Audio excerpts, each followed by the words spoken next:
ऐसा कर रहे हो?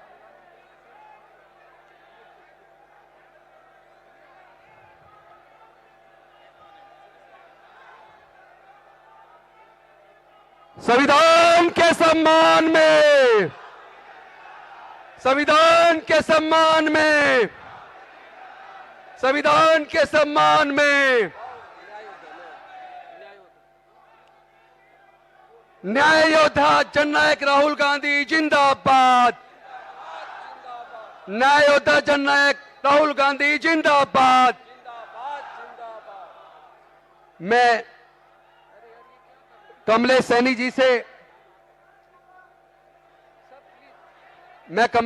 जी से और मिथिलेश चौहान जी से निवेदन करूंगा, वो माता सावित्रीबाई फूले और राष्ट्रपिता ज्योतिबा फूले जी की पोर्ट्रेट देकर राहुल जी को सम्मानित करें। कमलेश सैनी जी, मिथिलेश चौहान जी।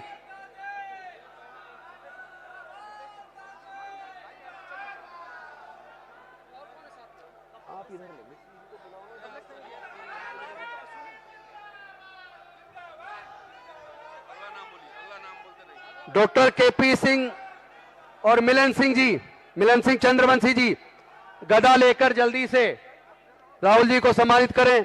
डॉक्टर केपी सिंह जी, मिलन सिंह चंद्रवंशी जी।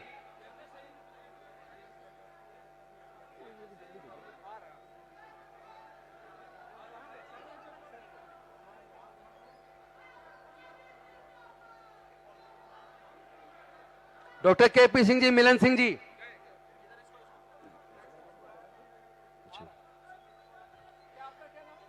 कन्हैयालाल चौहान, तरुण सिंह पिंटू, मुकुटधारी चौहान जी, बुद्धू नोनिया जी की पोर्ट्रेट के साथ। कन्हैया चौहान, तरुण सिंह पिंटू, मुकुटधारी चौहान जी अपना मोमेंटो लेके तुरंत राहुल जी को सम्मानित करें।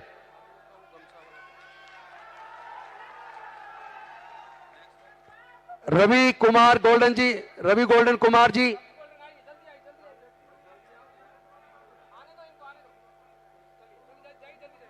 इंजीनियर पूर्णिमा चौधरी जी, वंदना चौधरी जी, विनोद कुमार चौधरी जी और रानी चौधरी जी।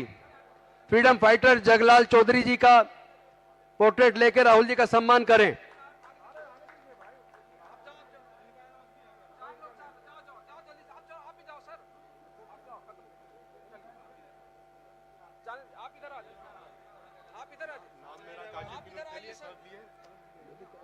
करेंगे ना, रुक तो जाओ। पूनम यादव जी, पूनम यादव जी, जाइए। पूनम यादव जी राहुल जी को सम्मानित करें।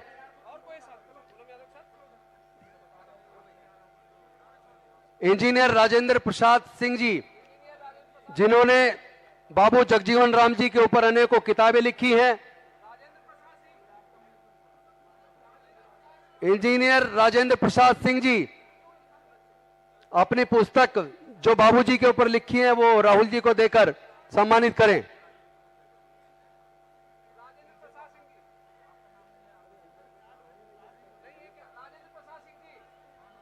प्रोफेसर अखिलेश दयाल जी, उदय चंद्रवंशी जी, वो अपना मुकुट लेकर तुरंत राहुल जी को सम्मानित करें।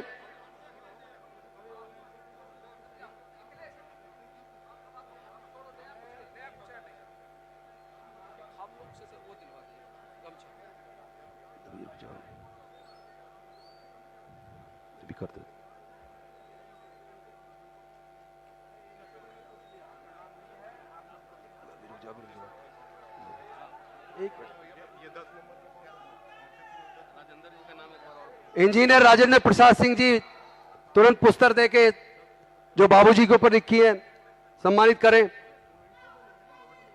डॉक्टर अजय प्रकाश सरोज जी, अजीत भारती जी कॉन्स्टिट्यूशन की कॉपी लेकर।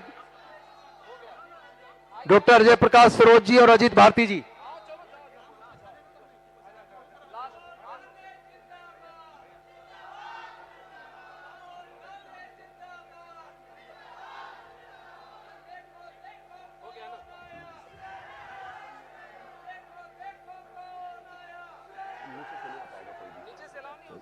से कोई ऊपर नहीं आएगा। ना ना ना, हाँ जो एक एक आप चले जाओ सीधा। ग्रीन रूम वालों को बुलाओ, जल्दी दे दे जाओ। लाओ मैं दे के आता हूँ, तुम भी दे दो ग्रीन रूम वाला।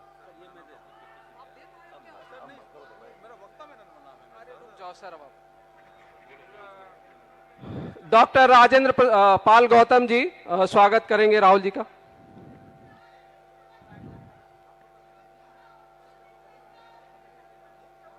ठीक ठीक आप दो।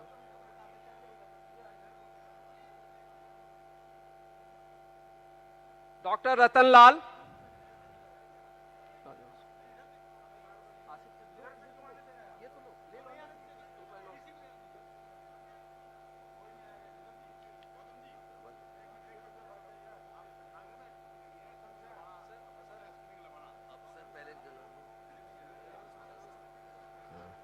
सुधांशु, प्रोफेसर सुधांशु जी, कासिफ भाई, हेलो,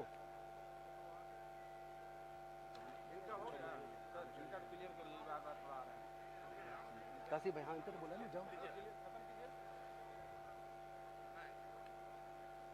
एसपी सिंह लबाना जी,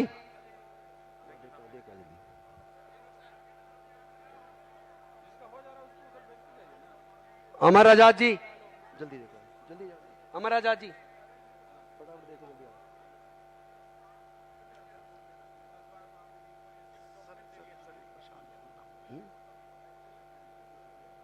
विशाल यादव जी,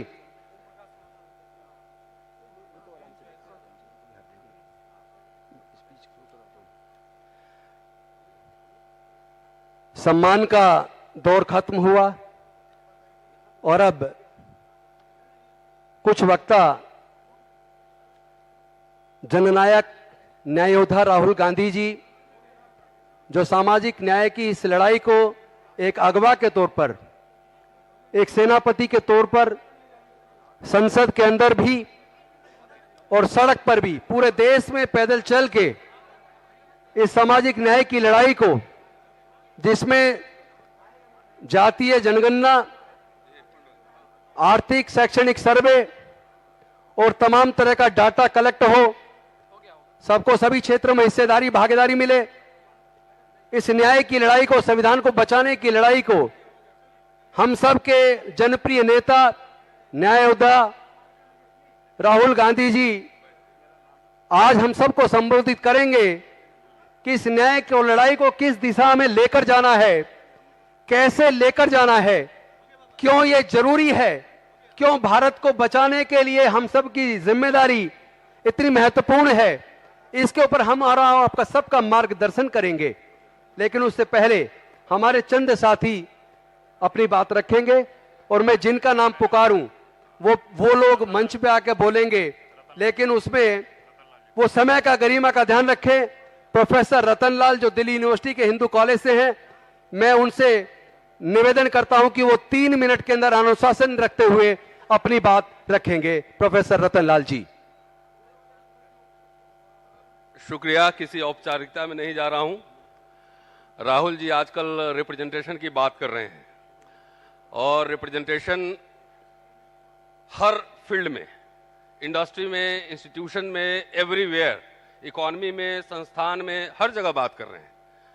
और ये बात जो कर रहे हैं ये उसी परंपरा को आगे बढ़ा रहे हैं जिसका सपना गांधी, नेहरू, अंबेडकर, इंदिरा जी, बाबू जगजीवन राम, राजीव गांधी, इवन यूपीए 1 में भी स्पेशल रिक्रूटमेंट ड्राइव चला था, यूपीए 1 में भी SC ST के लिए ड्राइव चला था।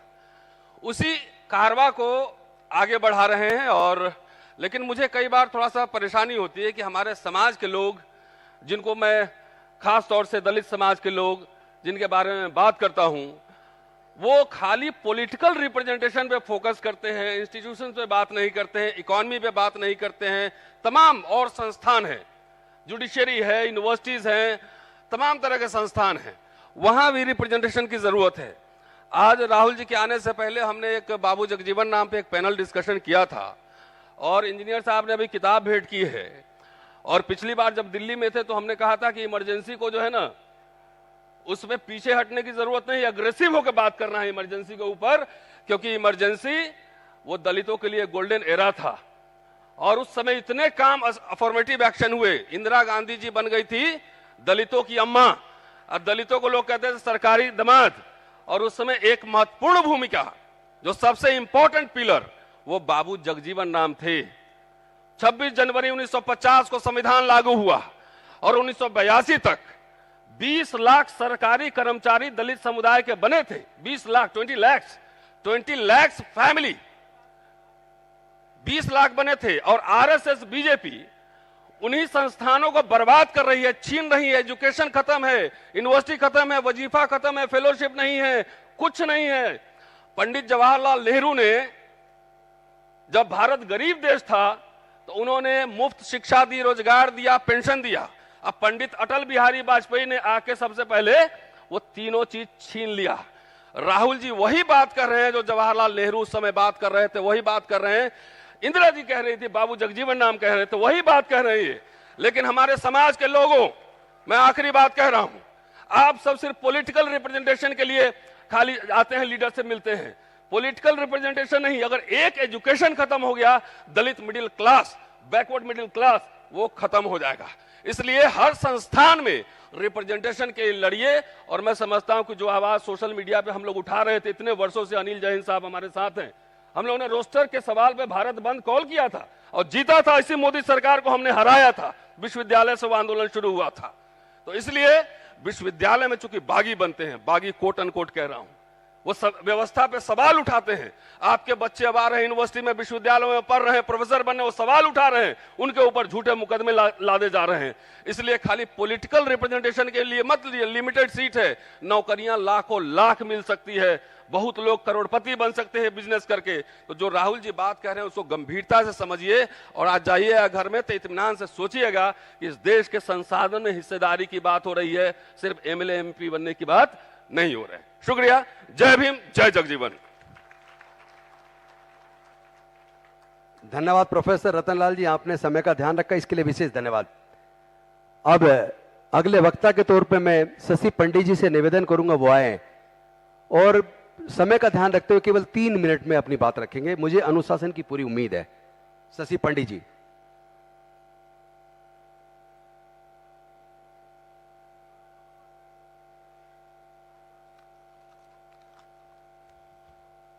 सर्वप्रथम न्याय योद्धा राहुल गांधी जी को जय भीम, जय बापू, जय कर्पूरी।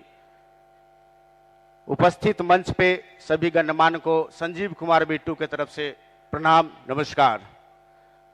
इतनी भीषण गर्मी में बिहार के कोने कोने से आए हुए हमारे अति पिछड़ा भाइयों का ये हौसला देखकर हमें लगता है कि बदलाव दिख रहा है और बदलाव निश्चित है। तो साथियों, सरफरोशी की तमन्ना अब हमारे दिल में है, देखना है जोर कितना बाजुए कातिल में है, बाजुए कातिल में है। शहीद रामचंद्र विद्यार्थी जी जिस भारत के लिए सीने पे गोलियां खाई है, उस भारत का सपनों को प्रायोगिक तरीके से आरएसएस और बीजेपी द्वारा खत्म किया जा रहा है। ये आप लोग देख रहे हैं और समझ रहे हैं।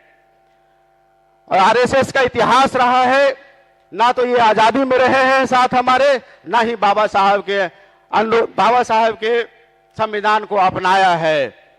इतिहास गवाह है इस चीज का कि हमेशा दलितों पे इन्होंने अत्याचार किया, अति पिछड़ों पे अत्याचार किया है, ये आप लोगों ने देखा है। अगर संविधान की बात करते हैं तो संविधान में हम लोग को अगर कहीं कद्र मिलता है तो फिर यही मिलेगा। और ये देखिए, हमारे राहुल गांधी जी संविधान की बात को लेकर पूरे समाज में, पूरे भारतवर्ष में घूम रहे हैं ताकि सभी को सामाजिक न्याय मिल सके। आज देश भर में हिंदू मुस्लिम की नफरत फैलाकर देश में अमन चैन बीजेपी ने समाप्त कर दिया है। आपका परिवार कहकर अगर कोई व्यक्ति आपके घर में आता है, बीजेपी का नाम लेता है, तो समझ जाइए कि आपको वह पूर्व से आपको पीछे ले जाना चाहता है और आपको वहीं ले जाकर फिर से उसी माहौल में आपको जिलाना चाहता है। इससे आगे गुलामी में ले जाना चाहता है, वह संविधान बदलने वाले लोगों से मिला हुआ है। ऐसी पार्टी वाले लोगों को कभी हम वोट नहीं करेंगे। आज संकल्प लेना होगा, आज इस सभा से, आज इस मंच से संकल्प लेना होगा साथियों। राहुल गांधी जी को हम लोग हाथ मजबूत करें। क्या आप लोग चाहते हैं? एक बार बोले राहुल गांधी जिंदाबाद, राहुल गांधी जिंदाबाद। अंत में मैं ये कहना चाहूंगा, जननायक कर्पूरी बाबूजी अक्सर एक गीत गुनगुनाया करते थे, उठ जाग मुसाफिर भोर भयो, उठ जाग मुसाफिर भोर भयो, रैन कहां जो सोवत है, जो सोवत है, जो सोवत है, जो जागत है, जो पावत है। इन्हीं सब शब्दों से मैं अपनी बातों को समाप्त करता हूं। शहीद रामचंद्र विद्यार्थी अमर रहे। जय भीम, जय प्रजापति, जय कर्पूरी। धन्यवाद। बहुत बहुत धन्यवाद। अब मैं ओम प्रकाश महतो जी से निवेदन करूंगा वो आए और 3 मिनट के अंदर अनुशासित सिपाही की तरह अपनी बात रखें।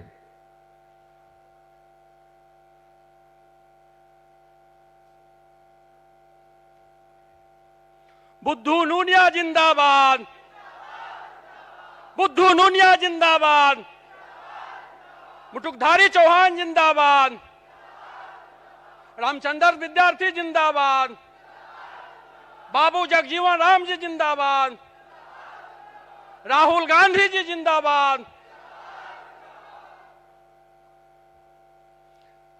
मैं ओम प्रकाश महतो आप सभी जनता जनार्दन लोगों से जनता जनार्दन लोगों का वंदन एवं अभिनंदन करता हूं कि आप इस कार्यक्रम में आए।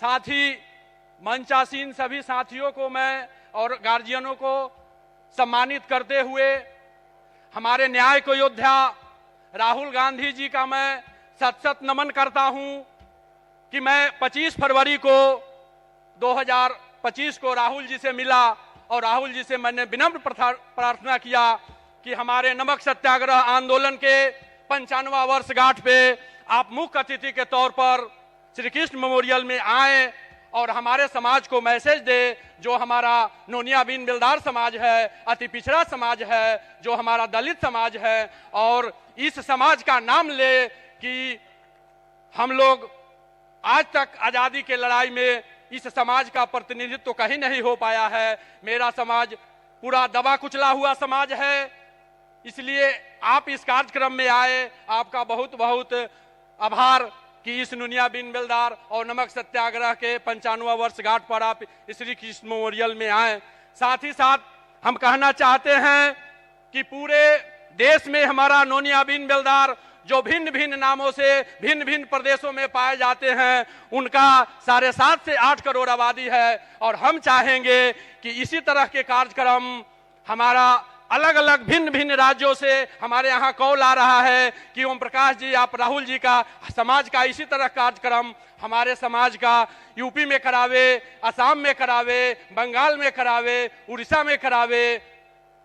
इसलिए हम राहुल जी से ये विनती करते हैं कि आप आने वाला समय में हमारे समाज का कार्यक्रम, जैसे आने वाला चुनाव वेस्ट बंगाल में है, आने वाला चुनाव पंजाब में है, आने वाला चुनाव असम में है, इसमें आप हमारे समाज के कार्यक्रम में आइए और हमारे समाज का मान सम्मान बढ़ाइए, क्योंकि मेरा समाज शुरू से गांधीवादी विचारधारा का रहा है और आज भी है। इसलिए आप इसमें आइए। साथ ही साथ मेरा एक और कहना है कि हमारे समाज के मुटुकधारी चौहान, बुद्धू नूनिया, रामचंद्र विद्यार्थी और बाबू जगजीवन राम सभी को श्रद्धा सुमन अर्पित करते हुए मैं एक बार और आग्रह करता हूं कि ये जो संविधान का सुरक्षा का आपने बिगुल फूका है, इस बिगुल में हमारा समाज तन मन धन से आपको साथ देने के लिए कदम से कदम मिलाकर चलने के लिए तैयार है, नोनिया बिन बेलदार का समाज। साथ ही साथ राहुल जी एक बार आपको धन्यवाद देते हुए अपने वाणी को विराम देंगे कि आपने जो 25 फरवरी की आपसे मुलाकात हुई और नमक सत्याग्रह में आने का जो सहमति दिया, इसलिए मेरा समाज आपके लिए, आपके ऊपर सदा सहभागी रहेगा। साथ ही साथ जय बुद्धू नूनिया, जय बुद्धू नूनिया, जय मुटुकधारी चौहान, जय संविधान। इन्हीं चंद शब्दों के साथ अपनी वाणी को विराम देता हूं। जय हिंद, जय नूनिया समाज। बहुत बहुत धन्यवाद ओम प्रकाश जी। अब मैं बच्चू प्रसाद बीरू जी से निवेदन करूंगा वो आए और 3 मिनट के अंदर आप अपनी बात रखें प्लीज। समय का ध्यान रखिएगा प्लीज। सभा की अध्यक्षता कर रहे अध्यक्ष जी, इस कार्यक्रम में उपस्थित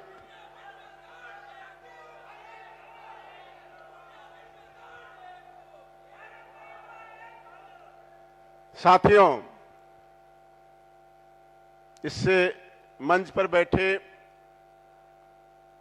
न्याय योद्धा श्री राहुल गांधी जी और इस कार्यक्रम में उपस्थित प्रदेश के कोने कोने से आए हमारे नुनिया बीन बिलदार और अति पिछड़ा समाज और तमाम समाज के साथियों, हमारे मंच पर बैठे हमारे प्रदेश के अध्यक्ष श्री राजेश राम जी और हमारे पार्टी के नेतागण, साथियों, ये अवसर हम लोग तलाश रहे थे और पिछले दिनों जब 6 अप्रैल को हम हर वर्ष पटना के अंदर नमक सत्याग्रह मनाते रहे हैं, एक ही दिन पर 2 कार्यक्रम हो गया।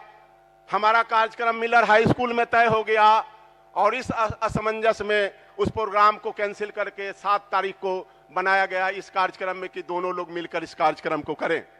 राहुल जी से मिलने के बाद हमने अपना आवेदन दिया कि हमारे कार्यक्रम में भी आप आएंगे। श्रीमान ने स्वीकृति दी और पहले भी हम श्रीमान से मिल चुके हैं। साथियों, बस सिर्फ इतना कहना चाहेंगे आपसे कि राहुल जी या राहुल जी की टीम या राहुल जी की पार्टी राहुल जी को प्रधानमंत्री बनाने के लिए नहीं लड़ रहे हैं लोग, देश में सरकार बनाने के लिए नहीं लड़ रहे हैं लोग। अगर लड़ा जा रहा है तो इस देश को बचाने के लिए राहुल जी की टीम और राहुल जी के लोग लड़ रहे हैं।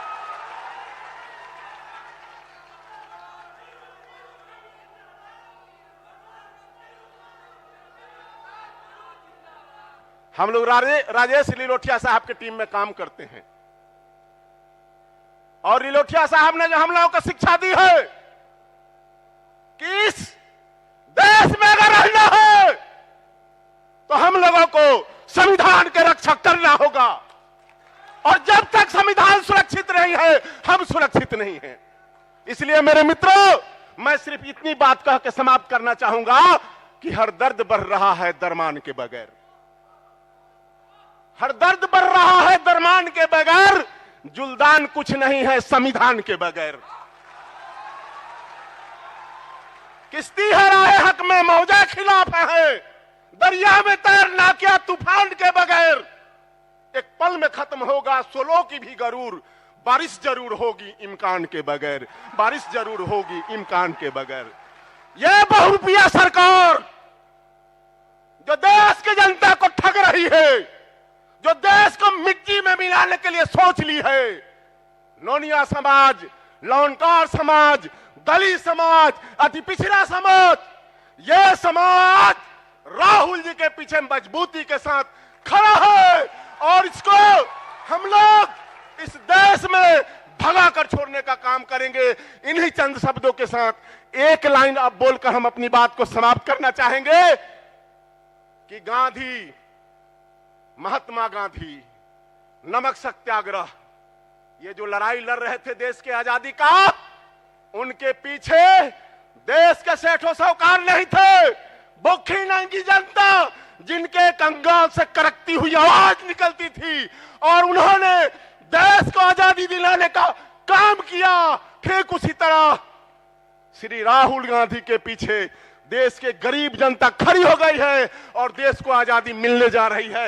इन्हीं चंद शब्दों के साथ अपनी वाणी को विराम देते हैं। जय हिंद, जय भारत, जय राहुल गांधी। धन्यवाद बीरू जी। इससे पहले कि मैं अंशुल अभिजीत जी को बुलाऊं, डॉक्टर केपी सिंह जी आए और 3 मिनट के अंदर अपनी वाणी को समाप्त करेंगे।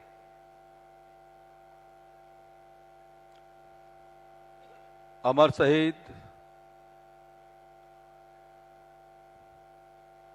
विद्यार्थी जी, रामचंद्र विद्यार्थी, बुद्धू नोनिया और जितने भी हमारे देश के शहीद हैं सभी को कोटि कोटि नमन।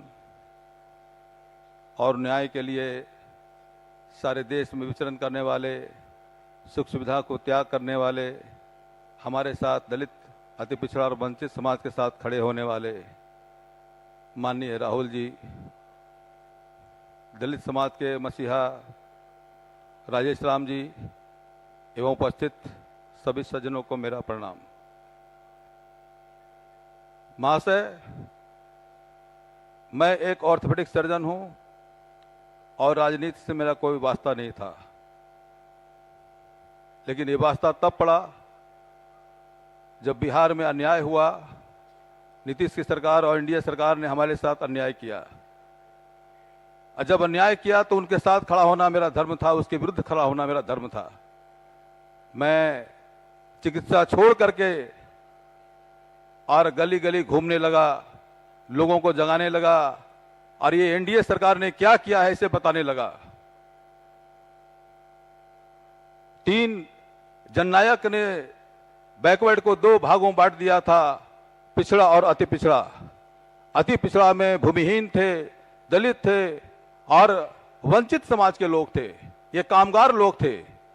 इनको 18% आरक्षण दिया गया, लेकिन नीतीश कुमार ने 3 जातियों को उसमें जोड़ करके मेरे आरक्षण को शून्य कर दिया।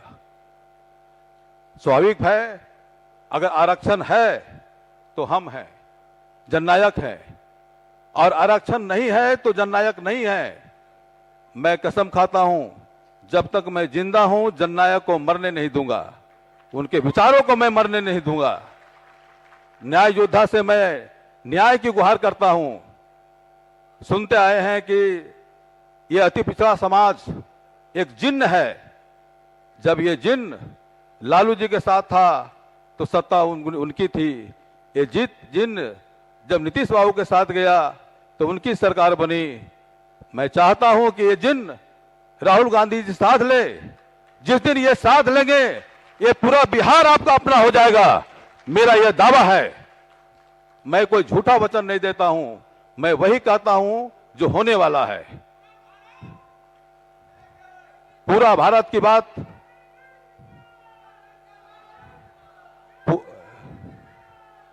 कृपया शांति बनाए रखें। भाषणबाजी या हल्ला करना मुझे पसंद नहीं है। मैं काम में विश्वास रखता हूं जैसे राहुल गांधी रखते हैं। मैं माननीय राहुल गांधी से यही कहना चाहता हूं कि 40 जिला में, हर जिला में एक एक अति पिछड़ा को लड़ाइए, मूल अति पिछड़ा को, और देखिए कि जिन्न कैसे निकलता है, सरकार कैसे बनती है। ये अपने दम पर आप सरकार बना सकते हैं। और साथ ही साथ मैं सभी बंधुओं से, मैं बहुत करीबी से रहा हूं कांग्रेसियों के बीच, मैं सभी से कहना चाहता हूं कि सिर्फ कांग्रेस का ठप्पा लगाने से काम नहीं चलेगा।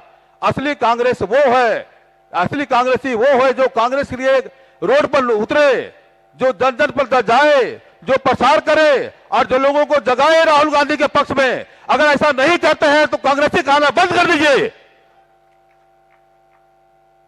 मेरा निवेदन है, उत्साह में कुछ मैं अधिक बोल दिया हूं। अंत में एक बात मैं कहना चाहता हूं माननीय राहुल गांधी जी को कि अति पिछड़ा से हर जगह सीट छीन लिया जाता है। कुछ नजारा आज भी ऐसा था, मुझे पसंद नहीं आया, और जो मैं पसंद नहीं आता हूं आया, मैं कहने से कोई गुरेज नहीं करता हूं। मैं पूरे समर्थन के साथ सभी अति पिछड़ा को लेकर के मैं आपसे जुड़ना चाहता हूं, दिल से जुड़ना चाहता हूं। राजनीति जो है ना, अगर दिल से नहीं हो, सिर्फ दिमाग से हो, तो फिर वही होगा जो एनडीए कर रहा है। हम सिर्फ राम नाम का झंडा लेकर घूमते रहेंगे और हमसे रोटी दूर चली जाएगी। इसलिए मैं कहता हूं कि जितने भी राजनेता हैं वो दिमाग के साथ दिल से काम ले। जब तक दिल का समावेश नहीं रहेगा तब तक जो है राजनीति नहीं होगी, सिर्फ वो खोखलापन रहेगा। महात्मा गांधी हो, जवाहरलाल नेहरू हो, या फिर जो है ना कि राहुल जी हो, वो दिल से लेकर के राजनीति करते हैं, दिमाग के साथ दिल भी लगाते हैं। और जब दिल जुड़ता है तो लोगों का प्यार, लोगों का ये और सारा जो है ना उनका दर्द अपने में समेट करके लगता है कि कब इनको इससे निजात दिलाए। इन्हीं बातों के साथ मैं कुछ अधिक कह दिया हूं तो मैं क्षमा प्रार्थी हूं। धन्यवाद। धन्यवाद डॉक्टर केपी सिंह जी। इससे पहले कि मैं जन न्याय योद्धा राहुल गांधी जी को बुलाऊं, उससे पहले हमारे बीच बाबू जगजीवन राम जी के नाती मीरा कुमार जी के पुत्र अभिजीत जी, मैं उनको बुलाना चाहूंगा। अंशुल अभिजीत जी प्लीज आए, अपनी बातों से, सारगर्भित विचारों से हम सबको लाभान्वित करें। माननीय राहुल गांधी जी, जिन्होंने ये सामाजिक न्याय का मुहिम चलाया और भारत जोड़ो यात्रा में तो मैं उनके साथ था, और वो हुजूम, वो ऊर्जा सचमुच देखने लायक थी। राहुल जी, इस सामाजिक न्याय के संघर्ष में हम आपके साथ हैं। आज सभा के संचालक कर्ता गौतम जी, शकील जी, राजेश राम जी, कृष्णा लुवरू जी, जय हिंद जी, रतनलाल जी, मनोज राम जी, रवि जी, राजेश लिरोटिया जी, राजेंद्र प्रसाद जी, अखिलेश्वर जी, चंदन यादव जी, शशि पंडित जी, ओम प्रकाश जी, महतो जी, बच्चू प्रसाद जी, केपी सिंह जी, सम्मानित मंच और यहाँ पर मौजूद सब सामाजिक न्याय के योद्धा साथियों, दोस्तों, कुछ ही दिन पहले, 2 दिन पहले बाबू जगजीवन राम जी की जयंती मनाई गई, जिसमें राहुल जी की उपस्थिति हुई उनके पूर्व निवास स्थान में। तो मैं बाबूजी के चरणों में अपनी श्रद्धांजलि अर्पित करता हूं। उनका आशीर्वाद हम सबको हमेशा मिलता रहे, वो हमारी आवाज बुलंद करते रहें, वो हमारी जो इरादे हैं वो पुख्ता करते रहें, वो हमारे हाथ मजबूत करते रहें, क्योंकि ये जो संघर्ष है ये बहुत कठिन है, हमारा भविष्य बहुत कठिन है। बाबूजी तो मेरे नाना जी थे और मैं नाती हूं, तो उनके बारे में जब बात करता हूं तो काफी भावुक हो जाता हूं। लेकिन एक बात जरूर सच है कि जब मेरा व्यक्तिगत जीवन में आत्मसंदेह का वक्त आता है, जब काली घटा छाए रहती है, जब नजर बैठती नहीं, तो मैं बाबूजी की जीवनी को याद कर लेता हूं। और भारत जोड़ो यात्रा की तरह मुझे भी बहुत ज्यादा ऊर्जा मिल जाती है, हिम्मत मिलती है, ताकत मिलती है बाबूजी की जीवनी को याद करके। जरा सोचिए, 100 साल पहले, 110 साल पहले उनकी पैदाइश हुई थी एक छोटे से गांव चंदवा में, जो आरा के पास है। और सामाजिक न्याय की लड़ाई उन्होंने 10 साल की उम्र से ही शुरू कर दी थी, जब आरा टाउन स्कूल में 2 घड़े रखे हुए थे, एक दलित के लिए और एक दूसरों के लिए, सुवर्ण के लिए, और बाबूजी ने आक्रोश में उनको तोड़ दिया। 10-15 साल की उम्र थी उनकी। बाबूजी अव्वल नंबर भी लेके आते थे, गणित उनका प्रिय विषय था, 100% उसमें लेके आते थे। बल्कि राहुल जी, बाबूजी तो एक साइंटिस्ट बनने जा रहे थे, लेकिन स्वतंत्रता संग्राम, गांधी जी का नेतृत्व, नेहरू जी का नेतृत्व उनको स्वतंत्रता संग्राम की लड़ाई में खींच लाया। कैमूर की पहाड़ियों को चीरते हुए वो दिल्ली पहुंचे, एक सियासतदान बने। मैं बात दोहराना नहीं चाहता, यहां पर बहुत बहस हुई है। जो मंत्रिमंडल उन्होंने सौंपे किए, जो सफलताएं प्राप्त की गई, पदोन्नति लाए जब रेलवे मिनिस्टर थे, और जब इंदिरा गांधी जी के नेतृत्व में जब कृषि मंत्री थे तो हरित क्रांति आई। राहुल जी, बाबूजी हमेशा कहा करते थे, शायद पता ना हो दोस्तों को, कि ईश्वर समदर्शी है या नहीं है, इस पे तो बहस हो सकती है, लेकिन भूख तो सभी को लगती है। और ये बाबूजी जानते थे।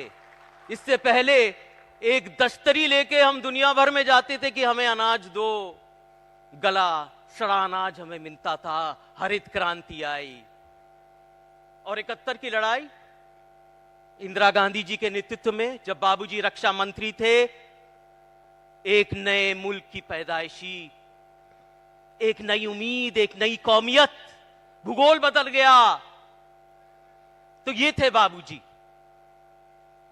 तो मुझे बड़ी ऊर्जा मिलती है बार बार उनकी जीवनी को मैं जब पढ़ता हूं। अभी मुझे रतनलाल जी से भी बात हो रही थी और कुछ लोग उनके बारे में समझा रहे थे, तो मुझे लगता है नहीं, समझना चाहिए, जानना चाहिए, हिम्मत मिलती है।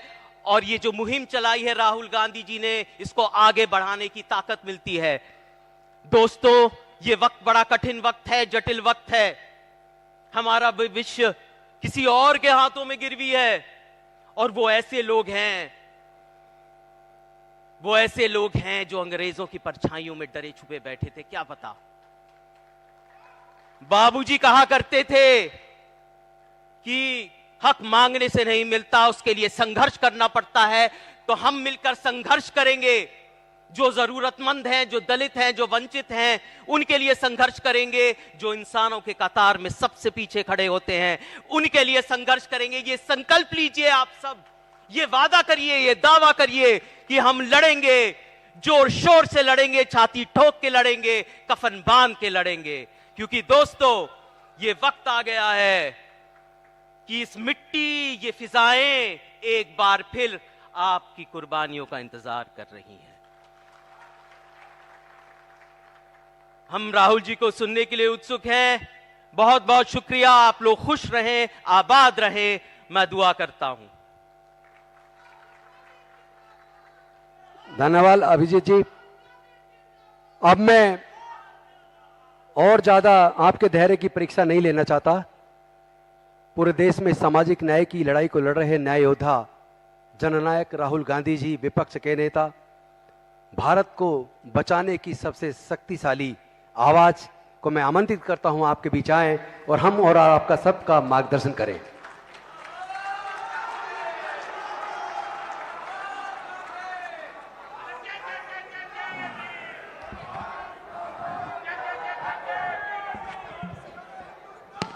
जय जय जय जय जय भीम, जय जय जय जय जय भीम।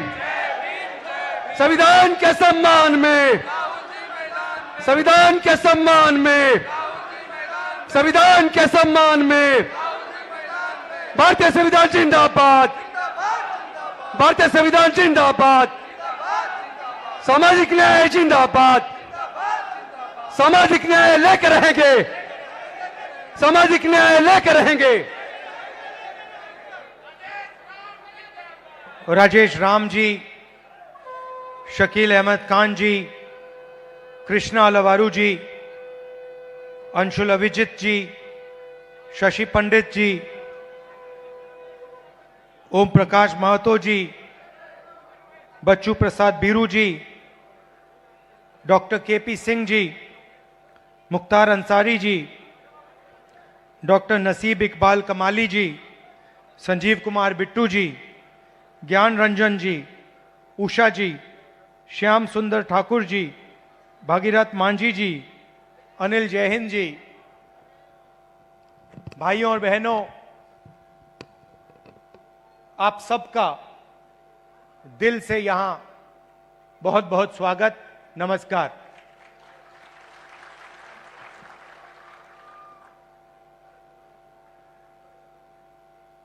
संदीप दीक्षित, जो शीला जी के बेटे हैं, वो एक पॉडकास्ट, आजकल पॉडकास्ट चलती है ना, वो एक पॉडकास्ट बनाते हैं।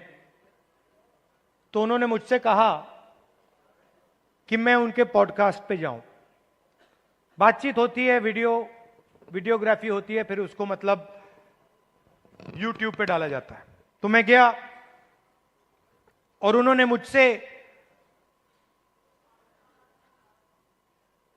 सवाल पूछा कि आपके परदादा नेहरू जी क्या थे? प्रधानमंत्री थे, नेता थे, स्वतंत्रता के लिए लड़े थे। आपके मुताबिक आपके परदादा क्या थे और आप उनसे क्या सीखे? कमरे में नेहरू जी की फोटो थी,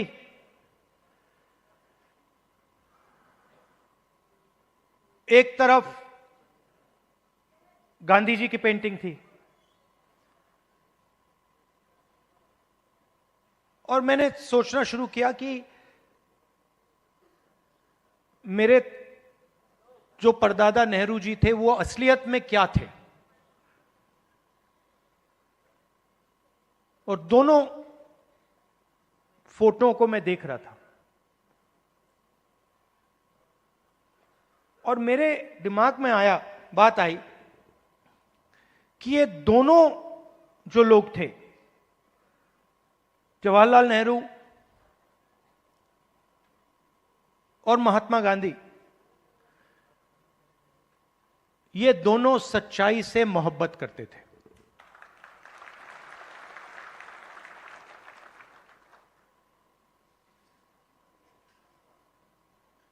और अगली लाइन में मैंने बोला, सिर्फ नेहरू जी नहीं, सिर्फ महात्मा गांधी जी नहीं, उसमें आप एक लंबी लिस्ट लगा सकते हो। उसमें आप अंबेडकर जी को जोड़ सकते हो, उसमें आप, ये लाइए जरा फोटो, उसमें आप इनको भी जोड़ सकते हो। और ये फोटो अभी मैंने देखी थी, मुझे बहुत अच्छी लगी। क्यों अच्छी लगी बताइए?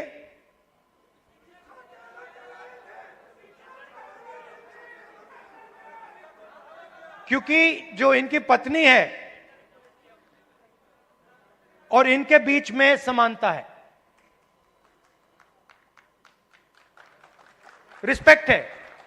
ये देखकर ये पता लग रहा है कि रिस्पेक्ट है। तो ये सब लोग, और आप हजारों साल पहले शुरू कर सकते हैं।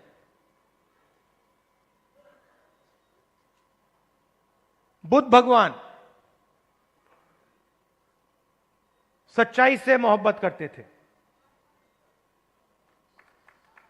सच्चाई से दूर नहीं जा सकते थे।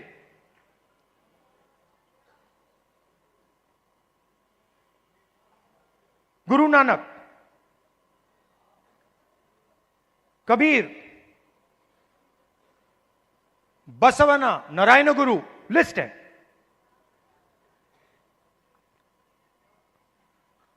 तो लोग मुझे कहते हैं कि ये संविधान 1947 में लिखा गया था, और मैं उनसे कहता हूं नहीं, यह संविधान हजारों साल पुराना है। और इस किताब के अंदर अंबेडकर जी की सोच, फूले जी की सोच, गांधी जी, नेहरू जी, गुरु नानक जी, कबीर, जिन लोगों को हिंदुस्तान मानता है और रिस्पेक्ट करता है, उनकी सोच इसके अंदर है। तो जब मैं इस किताब को, और जब आप इस किताब को ऐसे पकड़ते हो, आप 70-80 साल पुरानी किताब को नहीं पकड़ रहे हो, आप हजारों साल पुरानी विचारधारा की रक्षा कर रहे हो।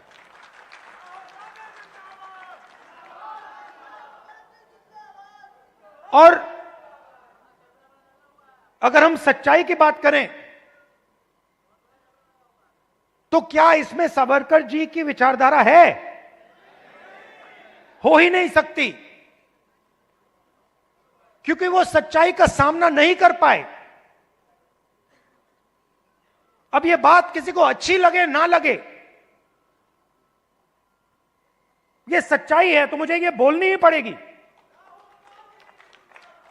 तो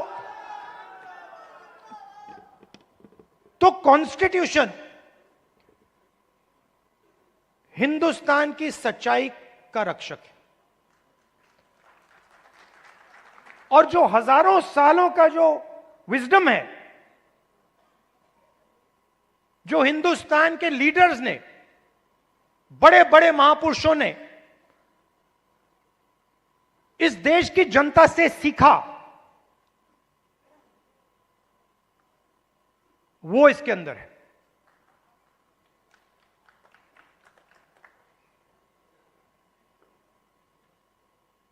अंबेडकर जी ने दलितों की लड़ाई लड़ी, दलितों के लिए लड़ाई लड़े। सिखाया किसने? सिखाया देश के दलितों ने। जो देश के दलितों के अंदर दर्द था, उस दर्द को अंबेडकर जी समझे, उस दुख को अंबेडकर जी समझे, उस सच्चाई को अंबेडकर जी समझे, और उस सच्चाई के लिए अंबेडकर जी लड़े। इसीलिए महात्मा गांधी की autobiography my experiments with truth, Mahatma Gandhi की autobiography my experiment with lies नहीं थी, जो शायद मोदी जी लिख पाएंगे। तो सच्चाई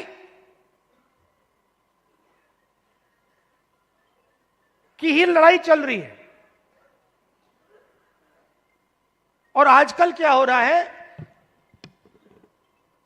सच्चाई बोलना हिंदुस्तान में मुश्किल है, आसान नहीं। आप देख लीजिए, हमारी पॉलिटिक्स को देख लीजिए, पॉलिटिक्स को देख लीजिए, बड़े बड़े नेताओं को देख लीजिए, बोल नहीं पाते हैं। पूरा देश जानता है कि सच्चाई यह है, और बड़े से बड़े नेता चुप हो जाते हैं। यह पूरे देश को दिख रहा है। मगर एग्जाम्पल क्या दिया? बुद्ध भगवान ने, अंबेडकर जी, गांधी जी, इन लोगों ने एग्जाम्पल क्या दिया? डरना नहीं है, जो सच्चाई है वो देश के सामने रखनी है। और यही आप लोग कर रहे हो, यही आप लोग कर रहे हो। आप लोग डरते नहीं हो, आप लोगों को दबाया नहीं जा सकता है। आपके अंदर, खून के अंदर, फूले जी, अंबेडकर जी, गांधी जी, ये सब आपके खून के अंदर हैं, और इनकी विचारधारा आपके खून के अंदर है, मेरे खून के अंदर है, और इसको कोई नहीं मिटाने जा रहा है, कोई मिटा ही नहीं सकता। मैं आपको आज दो तीन चीजें कहना चाहता हूं, मगर मेरी माइंड में एक सवाल है। तो सबसे पहले मैं आपसे सवाल पूछना चाहता हूं, देखना चाहता हूं, आप में से, आपने देखा होगा अमेरिका के राष्ट्रपति ने स्टॉक मार्केट की धज्जियां उड़ा दी हैं, देखा होगा, देखा ना? अच्छा, आप मुझे बताइए, आप में से, इस भीड़ में से कितने लोग स्टॉक मार्केट में पैसा डालते हैं? हाथ उठा के दिखाइए। अब ये देखिए, घूम के देखिए, यहां पे 1% से कम लोग स्टॉक मार्केट में पैसा डालते हैं, 1% से कम। अगर यहां 100 लोग हैं तो एक हाथ उठ रहा है। तो ये स्टॉक मार्केट आपका औजार नहीं है, इसमें अनलिमिटेड पैसे बने, मगर इसका फायदा आपको नहीं मिला।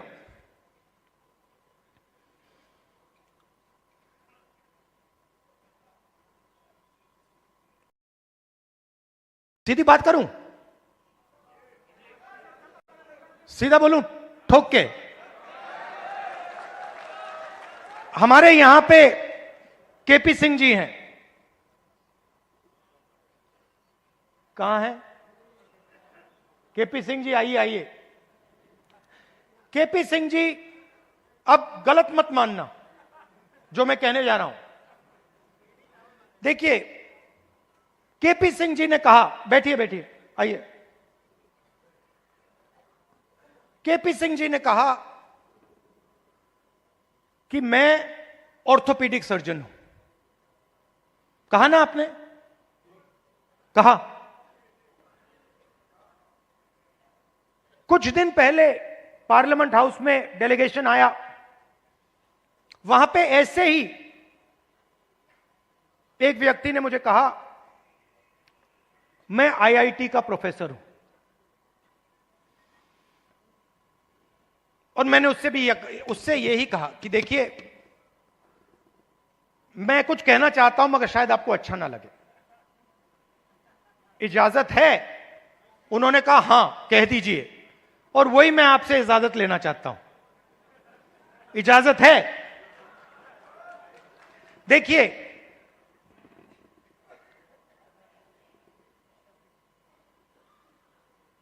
आप में ऑर्थोपेडिक सर्जन की स्किल है, ऑर्थोपेडिक सर्जन की नॉलेज है, ज्ञान है।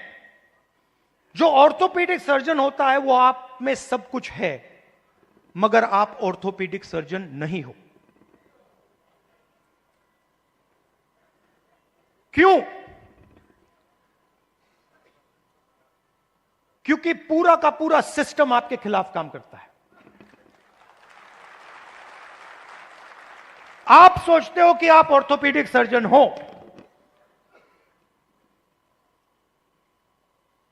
मगर आप अस्पताल को कभी नहीं चला पाओगे, आपको चलाने नहीं दिया जाएगा, कभी नहीं चलाने दिया जाएगा। और अगर आप में क्षमता चलाने की हो तो आपको फाइनेंस नहीं मिलेगा, पैसा नहीं मिलेगा, बैंक लोन नहीं मिलेगा। और अगर आपने बैंक लोन ले लिया और आपने अस्पताल भी शुरू कर दिया, तब ब्यूरोक्रेसी आपको रोकने की कोशिश करेगी। तो आपके मन में लग रहा है आपको कि मैं ऑर्थोपेडिक सर्जन हूं, मगर ऑर्थोपेडिक सर्जन के सच्चे औजार आपके हाथ में नहीं है, आपके खिलाफ काम कर रहे हैं।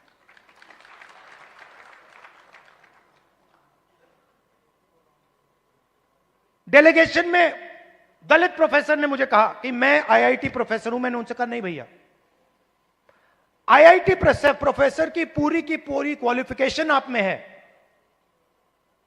मगर सिस्टम आपको सच्चा आईआईटी प्रोफेसर नहीं बनने देगा।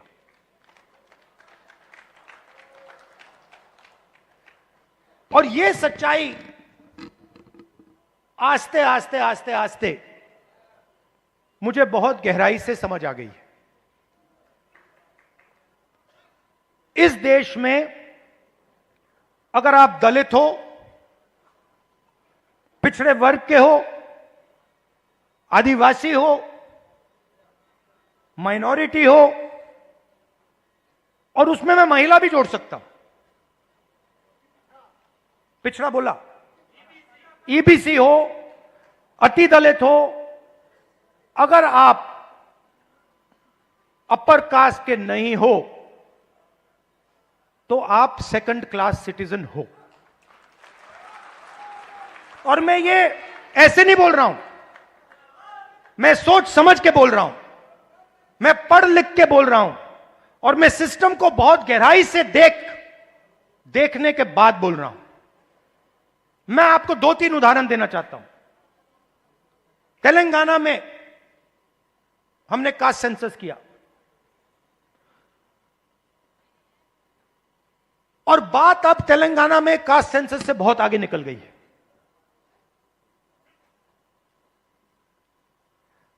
तेलंगाना में हम आपको ऐसा इंफॉर्मेशन दे सकते हैं, सामाजिक इंफॉर्मेशन, कि आप अपने सपने में भी नहीं देख पाओगे। वो कैपेबिलिटी अब तेलंगाना की सरकार के हाथ में है। मैं आपको आज स्टेज से बता सकता हूं कि अगर आप तेलंगाना में देखें और उन लोगों की लिस्ट निकालें जिन्होंने बैंक लोन लिया है, सरकारी बैंक लोन, सरकारी बैंक से लोन या प्राइवेट बैंक से लोन, उस लिस्ट में आपको ना एक ओबीसी मिलेगा, ना एक ईबीसी मिलेगा, ना एक दलित मिलेगा, ना एक आदिवासी मिलेगा। तेलंगाना की सबसे बड़ी कंपनियों की आप लिस्ट निकालिए, उनके मालिकों की लिस्ट निकालिए, उनकी सीईओज की लिस्ट निकालिए। यह सब हम तेलंगाना में अब कर सकते हैं। उनकी मैनेजमेंट टीम की लिस्ट निकालिए। आप हैरान हो जाओगे, मैनेजमेंट में, सीईओ की लिस्ट में, मालिकों की लिस्ट में आपको ईबीसी, ओबीसी, दलित, अति दलित, आदिवासी कहीं नहीं मिलेंगे, है ही नहीं। मैं आपसे नहीं कह रहा हूं कि 5% हैं, मैं आपसे नहीं कह रहा हूं कि 5% हैं, 0 है, 0 है ही नहीं।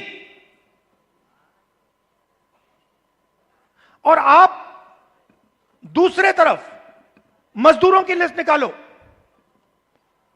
जो 21वीं सदी के नए मजदूर बने, गिग वर्कर्स, जो उबर चलाते हैं, जो 21वीं सदी की मजदूरी करते हैं, उनकी लिस्ट निकालो। 90% से ज्यादा, 95% दलित, पिछड़ा वर्ग, ईबीसी, आदिवासी, डोमेस्टिक सर्वेंट्स की लिस्ट निकालो।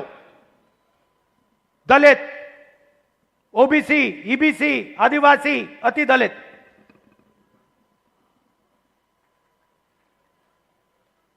और मैं सिर्फ कंपनियों की बात नहीं कर रहा हूं, मैं अस्पतालों की बात कर रहा हूं, शिक्षा के सिस्टम की बात कर रहा हूं, सरकार की बात कर रहा हूं, कॉर्पोरेट इंडिया की बात कर रहा हूं। जहां भी आप देखो, आप हो ही नहीं।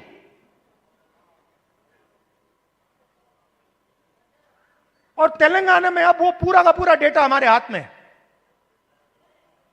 जो नरेंद्र मोदी जी आपके हाथ नहीं डालना चाहता है। इसीलिए आपने देखा कि जैसे ही हमें वो डेटा दिखा, हमने रिजर्वेशन को बढ़ा दिया।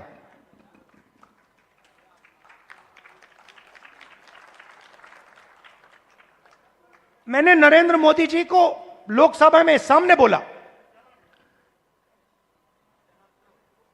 ये जो फेक दीवार बना रखी है 50% रिजर्वेशन की, इसको अगर आप नहीं तोड़ोगे तो हम इसको तोड़ के गिरा के फेंक देंगे। और दूसरी बात, इस देश के दलितों को, पिछड़ों को, ईबीसी, ओबीसी, अति दलित, आदिवासी, गरीब जनरल कास्ट के लोगों को पता लगना चाहिए कि इस देश की सच्चाई क्या है। कि 5% लोग,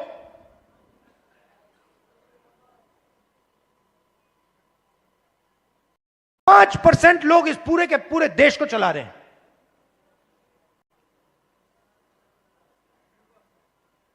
10-15 लोग हैं जिन्होंने पूरे के पूरे कॉर्पोरेट इंडिया को पकड़ रखा है। अदानी, अंबानी, 10 नाम है। और आपका लाखों करोड़ रुपया सीधा आपके जेब में से उनके जेब में ट्रांसफर होता है। जीएसटी आप देते हो, कर्जा माफ उनका होता है। जीएसटी आप देते हो और ठग से कर्जा माफ उनका होता है।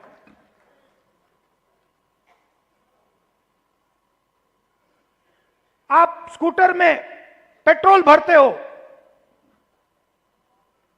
पैसा उनके जेब में जाता है। आप अपने बच्चों को कॉलेज, यूनिवर्सिटी भेजते हो, पैसा उनके जेब में जाता है। आप बीमार होते हो, पैसा उनके जेब में जाता है। तो आप सबको घेर के रखा हुआ है। इसलिए आपसे सांस नहीं ली जा रही है।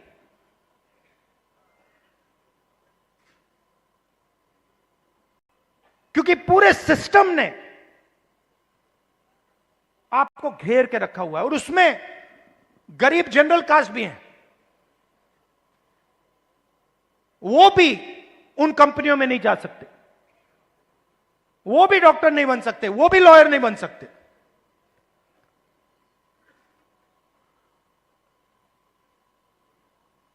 मैं छोटा सा उदाहरण देता हूं आपको। सुल्तानपुर में मैं गया, वहां पे चेतराम मोची जी हैं।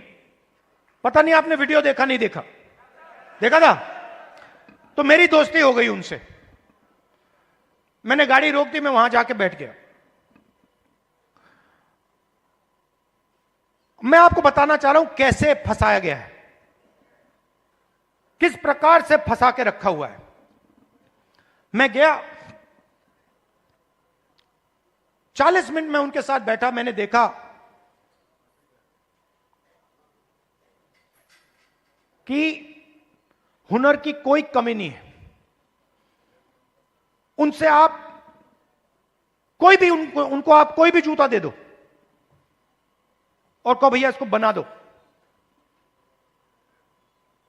कोई भी हो, मतलब ब्रांडेड जूता हो, ये आपने ये पहना हुआ ये हो, कुछ भी,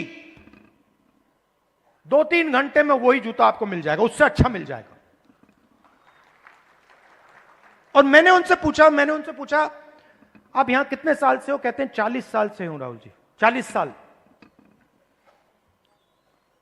फिर मुझे देख के कहते हैं राहुल जी ये मेरा बेटा है, अब ये यहां मेरे साथ काम नहीं करना चाहता। तो मैंने कहा क्यों? और फिर सिर नीचे करके कहते हैं कि राहुल जी 40 साल में मुझे किसी ने इज्जत नहीं दी। एक ही आदमी ने, मेरे पिता ने मुझे रिस्पेक्ट और इज्जत दी थी। मैं यहां आता हूं, सुबह आता हूं, दिन भर काम करता हूं, घर चला जाता हूं। 40 साल में मुझे एक व्यक्ति ने इज्जत नहीं दी। अकेले काम कर रहे थे, बेटा कह रहा था मुझे नहीं करना काम, मैं जा रहा हूं, मैं नौकरी करूंगा। मैंने उनसे पूछा, मैंने कहा एक बात बताइए, अगर आप अपने काम को थोड़ा इंप्रूव करना चाहते हो तो आप क्या कदम लोगे? एकदम उन्होंने मुझे बोला कि देखिए राहुल जी, मैंने एक मशीन है, मैंने उसकी फोटो देखी थी, अगर वो मशीन मुझे मिल जाए तो मेरा काम डबल हो जाएगा ऐसे ही। तो हमने क्या किया, बहुत महंगी मशीन नहीं थी, हमने किसी राजनेता से वो मशीन डोनेट करा दी और उनको हमने मशीन दे दी। नहीं अभी ताली मत बजाइए, अभी ठहर जाइए, ताली बजाने की बात अभी आ रही है। 3 महीने बाद मुझे फोन आता है,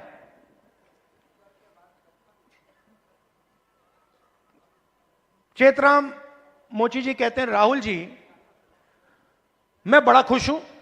मैंने कहा क्यों? कहते हैं राहुल जी मेरी अब 2 दुकानें हैं, 10 लोग मेरे लिए काम करते हैं।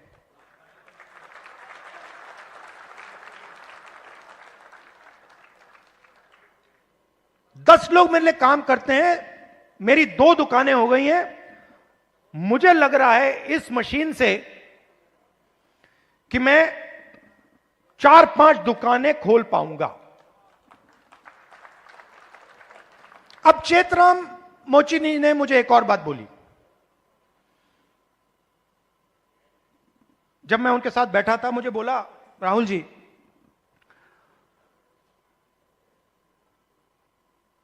यूपी सरकार ने मुझे एक बार ट्रेनिंग पे बुलाया,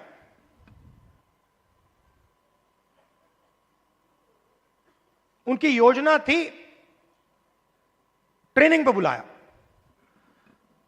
तो मैंने उनसे कहा क्या सीखे?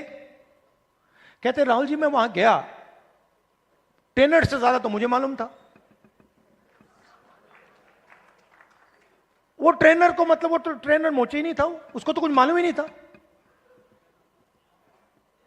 मैंने कुछ टाइम उसको समझाने की कोशिश की, मगर फिर वो समझा नहीं तो वापस आ गया। अब आप देखिए हुनर किसके हाथ में है? चेतराम जी के हाथ में। ट्रेनिंग कौन दे रहा है?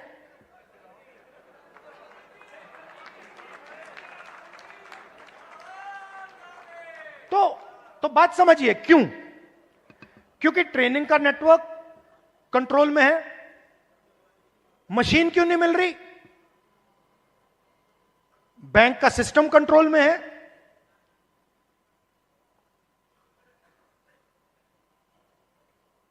ट्रेनिंग क्यों नहीं हो रही? क्योंकि चेतराम जी ट्रेनिंग के सिस्टम में ही नहीं है। जिसके पास हुनर है, जिसके पास ज्ञान है, वो ट्रेनिंग करा ही नहीं रहा है। तो मैंने क्या किया? इससे मैंने क्या सीखा? मैंने तेलंगाना के चीफ मिनिस्टर को चिट्ठी लिखी और मैंने उनको सुझाव दिया। मैंने कहा कि देखिए, ये पता लगाइए आप कर सकते हैं या नहीं। आईटीआई के सिस्टम में क्या होता है? ट्रेनिंग होती है, बढ़ई की ट्रेनिंग होती है, प्लम्बर की ट्रेनिंग होती है, मोची की ट्रेनिंग होती है, कुम्हार की ट्रेनिंग होती है, ये सब ट्रेनिंग होती है। तेलंगाना में मैंने चीफ मिनिस्टर को सुझाव दिया कि आप ऐसे कीजिए, आप सर्टिफिकेशन सेंटर बनाइए। तेलंगाना में लाखों मोची हैं, नेटवर्क है मोची का, उस नेटवर्क के अंदर हुनर है, कैपेबिलिटी है। मैंने चीफ मिनिस्टर से कहा कि ट्रेनिंग इनसे करवाइए। तो हजारों मोची, जो गुरु शिष्य की परंपरा है हिंदुस्तान में, हजारों मोची ट्रेनिंग कराएंगे। सर्टिफिकेशन सरकार करेगी और जब एक मोची ट्रेनिंग करेगा और उसका शिष्य सर्टिफिकेशन पाएगा तो मोची के बैंक अकाउंट में सीधा सरकार पैसा डालेगी। तो मेरा कहना है, सवाल पूछता हूं आपसे, बढ़इयों के लिए हिंदुस्तान में बैंक क्यों नहीं है? मोचियों के लिए हिंदुस्तान में बैंक क्यों नहीं है? बढ़इयों का अपना ट्रेनिंग सेंटर क्यों नहीं है? हुनर तो उनके पास है। तो जाति जनगणना जो हमने तेलंगाना में किया है, वो विकास के सिस्टम को ही बदलने जा रहा है। क्योंकि हम 21वीं सदी में जी रहे हैं।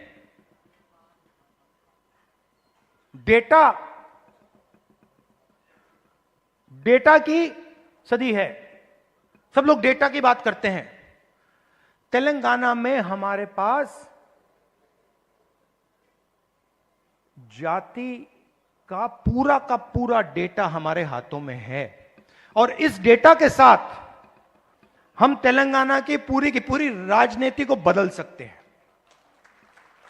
और जो सचमुच में आपका हक है, जाति जनगणना के माध्यम से वो हम आपको दिलवा सकते हैं। और सीधी सी बात है, बहुत सारे लोग कहते हैं कि भैया देखो, जाति जनगणना नहीं होना चाहिए।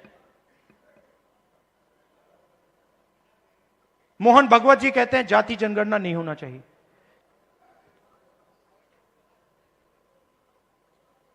अगर आपको चोट लगती है, आप अस्पताल जाते हो, कभी आपसे डॉक्टर कहता है भैया एक्सरे मत करो। एक्सरे से कोई नुकसान थोड़ी होता है, एक्सरे से सच्चाई पता लगती है। वही हम कर रहे हैं, एक प्रकार से हम सामाजिक एक्सरे कर रहे हैं कि भैया सच्चाई क्या है, किसके पास कितना धन है, कौन कहां बैठा है, ब्यूरोक्रेसी में कितने लोग हैं, गरीब लोग कितने घुस पा रहे हैं, कौन सी जात के लोग कहां घुस रहे हैं, कहां जा रहे हैं, किन लोगों को कैसे रोका जा रहा है, यह सब जाति जनगणना से मिल जाएगा। तो यह एक क्रांतिकारी कदम है, क्रांतिकारी कदम है। इसीलिए आरएसएस और बीजेपी इसको रोकना चाहते हैं और इसको अब दुनिया की कोई शक्ति नहीं रोक सकती है। बिहार में कांग्रेस पार्टी का मैं आपको रोल बताता हूं। देखिए,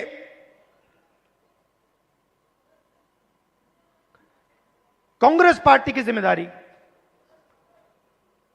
गठबंधन की जिम्मेदारी,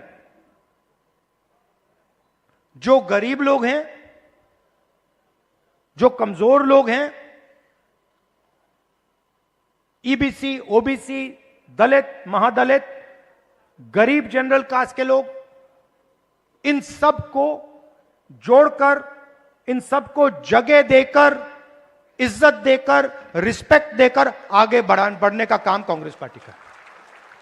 और मैं आपसे पहला व्यक्ति हूंगा जो आपसे कहेगा कि कांग्रेस पार्टी ने जो पहले काम करना चाहिए था, जिस गति से काम करना चाहिए था, जिस मजबूती से बिहार में काम करना चाहिए था, वो हमने नहीं किया। और हम अपनी गलती से समझे हैं और अब हम बिना रुके पूरी शक्ति के साथ जो बिहार के कमजोर लोग हैं, बिहार के गरीब लोग हैं, छोटी जात, छोटी अलग अलग जो ओबीसी, ईबीसी, दलित, महादलित के लोग हैं, उन सब को हम लेकर एक साथ हम आगे बढ़ेंगे। कुछ दिन पहले हमने अपने डिस्ट्रिक्ट प्रेसिडेंट्स चुने और मैं ये नहीं कहूंगा कि ये बहुत बड़ा कदम है, मगर ये एक जरूरी कदम है। पहले हमारे डिस्ट्रिक्ट प्रेसिडेंट्स की लिस्ट में 2/3 अपर कास्ट के लोग थे। अब हमारी नई डिस्ट्रिक्ट प्रेसिडेंट्स की लिस्ट में 2/3 ईबीसी, ओबीसी, दलित, पिछड़ा वर्ग, माइनॉरिटी के हैं। और अगर आप हमारे वर्किंग प्रेसिडेंट्स को देखें तो यह बात और भी गहराई से हुई है। मैंने और खारगे जी ने बिहार की टीम को साफ बता दिया है कि आपका काम बिहार के गरीब जनता की रिप्रेजेंटेशन का काम है। आपका काम दलितों, ईबीसी, ओबीसी, गरीब जनरल कास्ट, महिलाओं को जगह देने का काम है और आपको यह काम बिना झिझके, बिना डरे यह काम पूरा करना है। हम राजनीति में आपके लिए दरवाजा खोलना चाहते हैं। आपके युवाओं को हम राजनीति में लाकर, आपको हम राजनीति में लाकर बिहार का चेहरा बदलना चाहते हैं।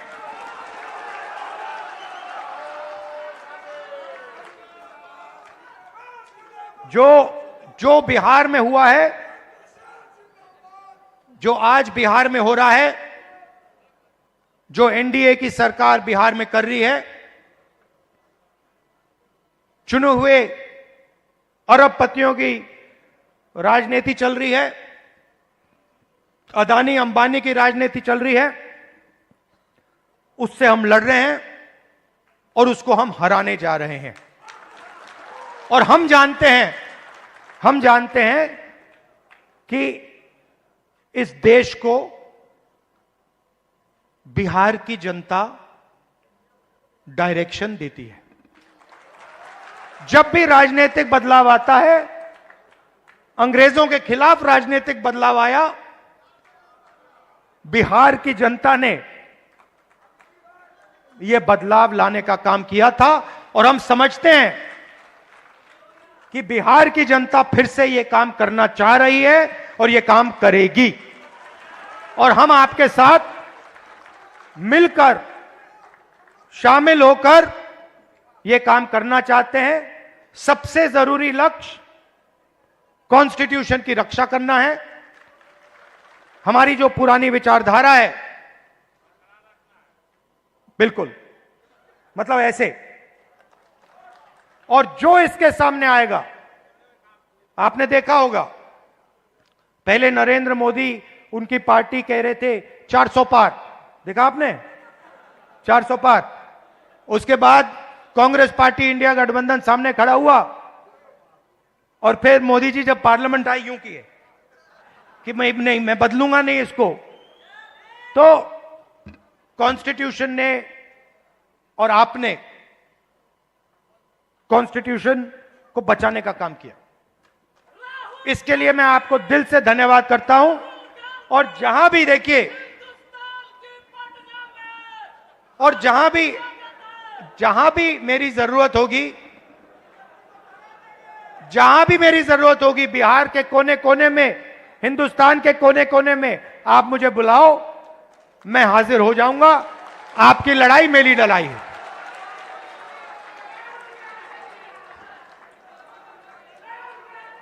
दिल से आप सबका बहुत बहुत धन्यवाद।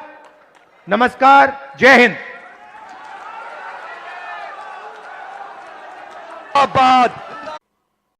दादा क्या थे और आप उनसे क्या सीखे। कमरे में नेहरू जी की फोटो थी,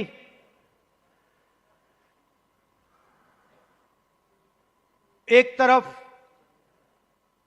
गांधी जी की पेंटिंग थी, और मैंने सोचना शुरू किया कि मेरे जो परदादा नेहरू जी थे वो असलियत में क्या थे। और दोनों फोटो को मैं देख रहा था और मेरे दिमाग में बात आई कि ये दोनों जो लोग थे, जवाहरलाल नेहरू और महात्मा गांधी, ये दोनों सच्चाई से मोहब्बत करते थे।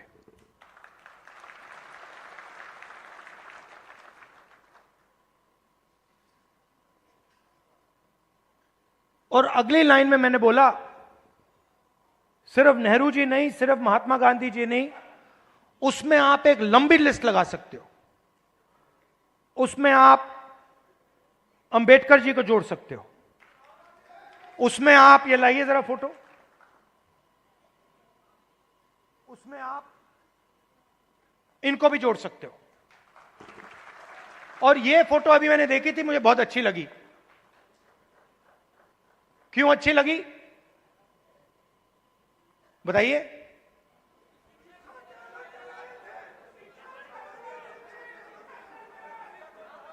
क्योंकि जो इनकी पत्नी है और इनके बीच में समानता है, रिस्पेक्ट है। ये देखकर ये पता लग रहा है कि रिस्पेक्ट है। तो ये सब लोग, और आप हजारों साल पहले शुरू कर सकते हैं।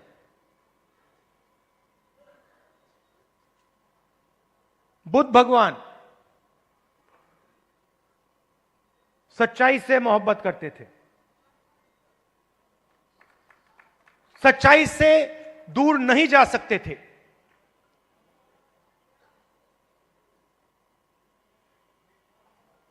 गुरु नानक, कबीर, बसवना, नारायण गुरु, लिस्ट है।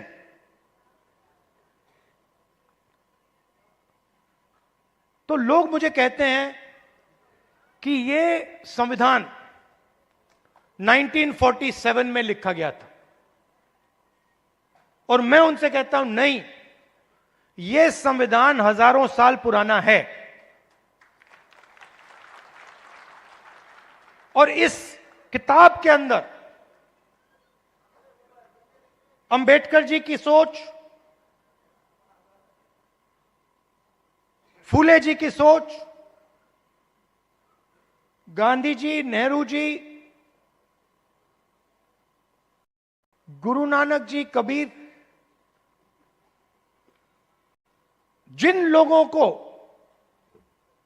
हिंदुस्तान मानता है और रिस्पेक्ट करता है, उनकी सोच इसके अंदर है। तो जब मैं इस किताब को, और जब आप इस किताब को ऐसे पकड़ते हो, आप 70-80 साल पुरानी किताब को नहीं पकड़ रहे हो, आप हजारों साल पुरानी विचारधारा की रक्षा कर रहे हो।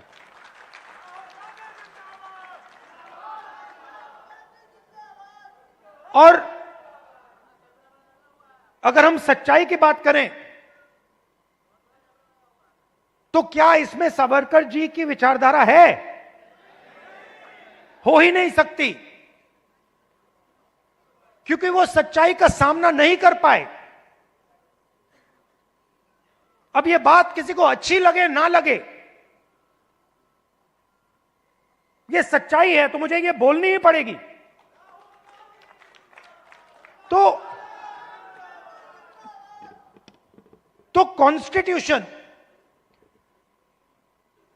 हिंदुस्तान की सच्चाई का रक्षक है, और जो हजारों सालों का जो विजडम है, जो हिंदुस्तान के लीडर्स ने, बड़े बड़े महापुरुषों ने इस देश की जनता से सीखा, वो इसके अंदर है।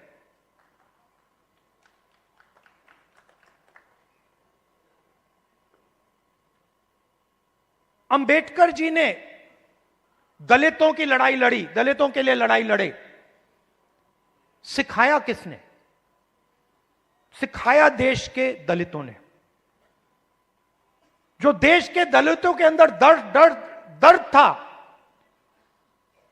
उस दर्द को अंबेडकर जी समझे, उस दुख को अंबेडकर जी समझे, उस सच्चाई को अंबेडकर जी समझे, और उस सच्चाई के लिए अंबेडकर जी लड़े। इसीलिए महात्मा गांधी की autobiography my experiments with truth, Mahatma Gandhi की autobiography my experiment with lies नहीं थी, जो शायद मोदी जी लिख पाएंगे। तो सच्चाई की ही लड़ाई चल रही है। और आजकल क्या हो रहा है, सच्चाई बोलना हिंदुस्तान में मुश्किल है, आसान नहीं। आप देख लीजिए, हमारी पॉलिटिक्स को देख लीजिए, पॉलिटिक्स को देख लीजिए, बड़े बड़े नेताओं को देख लीजिए, बोल नहीं पाते हैं। पूरा देश जानता है कि सच्चाई ये है, और बड़े से बड़े नेता चुप हो जाते हैं। ये पूरे देश को दिख रहा है। मगर एग्जाम्पल क्या दिया? बुद्ध भगवान ने, अंबेडकर जी, गांधी जी, इन लोगों ने एग्जाम्पल क्या दिया? डरना नहीं है, जो सच्चाई है वो देश के सामने रखनी है, और यही आप लोग कर रहे हो, यही आप लोग कर रहे हो। आप लोग डरते नहीं हो, आप लोगों को दबाया नहीं जा सकता है। आपके अंदर, खून के अंदर फूले जी, अंबेडकर जी, गांधी जी, ये सब आपके खून के अंदर हैं, और इनकी विचारधारा आपके खून के अंदर है, मेरे खून के अंदर है, और इसको कोई नहीं मिटाने जा रहा है, कोई मिटा ही नहीं सकता। मैं आपको आज दो तीन चीजें कहना चाहता हूं, मगर मेरी माइंड में एक सवाल है, तो सबसे पहले मैं आपसे सवाल पूछना चाहता हूं, देखना चाहता हूं, आप में से आपने देखा होगा अमेरिका के राष्ट्रपति ने स्टॉक मार्केट की धज्जियां उड़ा दी हैं, देखा होगा, देखा ना? अच्छा, आप मुझे बताइए, आप में से, इस भीड़ में से कितने लोग स्टॉक मार्केट में पैसा डालते हैं? हाथ उठा के दिखाइए। अब ये देखिए, घूम के देखिए, यहां पे 1% से कम लोग स्टॉक मार्केट में पैसा डालते हैं, 1% से कम। अगर यहां 100 लोग हैं तो एक हाथ उठ रहा है। तो ये स्टॉक मार्केट आपका औजार नहीं है, इसमें अनलिमिटेड पैसे बने, मगर इसका फायदा आपको नहीं मिला।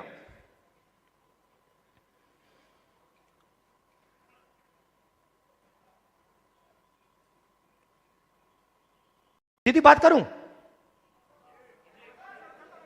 सीधा बोलूं, ठोक के,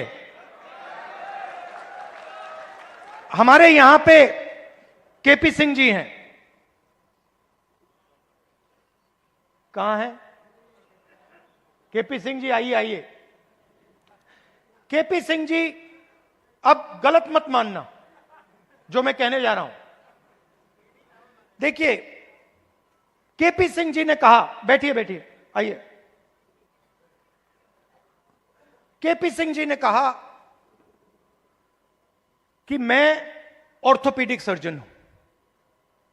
कहा ना आपने? कहा। कुछ दिन पहले पार्लियामेंट हाउस में डेलीगेशन आया, वहां पे ऐसे ही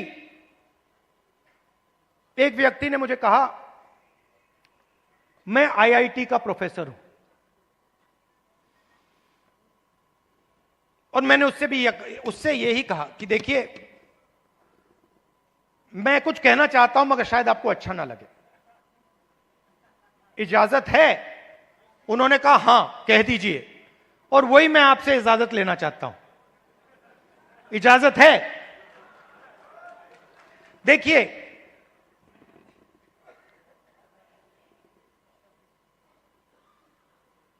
आप में ऑर्थोपीडिक सर्जन की स्किल है, ऑर्थोपीडिक सर्जन की नॉलेज है, ज्ञान है। जो ऑर्थोपीडिक सर्जन होता है वो आप में सब कुछ है, मगर आप ऑर्थोपीडिक सर्जन नहीं हो। क्यों? क्योंकि पूरा का पूरा सिस्टम आपके खिलाफ काम करता है। आप सोचते हो कि आप ऑर्थोपीडिक सर्जन हो,